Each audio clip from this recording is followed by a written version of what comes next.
Hey, thanks for tuning in. This is Nicole Weaver, and you're watching my process presentation for Project Portfolio 3. So, I change my career goal probably at least once a month. This month, it was to see how I liked being a content creator. So, in support of that career goal, I decided to make my project to create a series of brand assets that went along with a set of established brand guidelines, mainly a business card, resume, and stationery.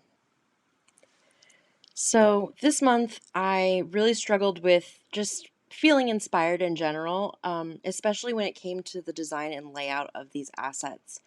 Whenever that happens, though, I usually head straight to Behance. I can spend hours on that website. There's tons of inspiration for me to find. This is literally a perfect example of what I'm talking about, though. As I'm recording this presentation, I come across this wonderful set of brand assets, and I almost spent 45 minutes just looking at all of this person's work. So I'm scrolling through Behance, and I have had this idea for a while now. I've been seeing people do this since I joined the website, and I decided that I want my deliverable to be in mock-up form. What I thought would be the most enjoyable part about this project actually ended up being the most stressful. As you can see here, I had about 20 different color palettes I was trying to decide between. I think ultimately my efforts were sabotaged by my desire to deliver this set of crazy, unique, and creatively innovative brand assets. Overthinking myself into circles, and now I have a lot of half-finished designs that I need to find and delete off my hard drive. Now, I really wish that I could sit here and tell you that this is the first time I've ever had this problem, but that would be a total lie.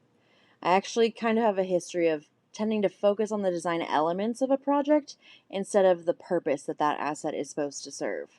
Last month it was glitch art. This month it's apparently Photoshop mockups. The result is always the same. Usually a design that I somehow managed to overcomplicate in my head that was really simple to begin with. In the future, I think I'm going to try just putting pen to paper first and sketching out my ideas before I even get on my computer. That way I don't end up tearing myself in 20 different directions design-wise. My hope is that I'll end up with something that makes a little bit more sense visually, especially in regards to the final product's intended purpose. It would be really awesome if I had something that I could leverage towards my future career goals. And I'm not just talking about the assets, I'm talking about all of the skills that I've developed over the course of my degree program. Now that we're at the end of the month, it's time for me to start thinking about my next steps toward my dream job.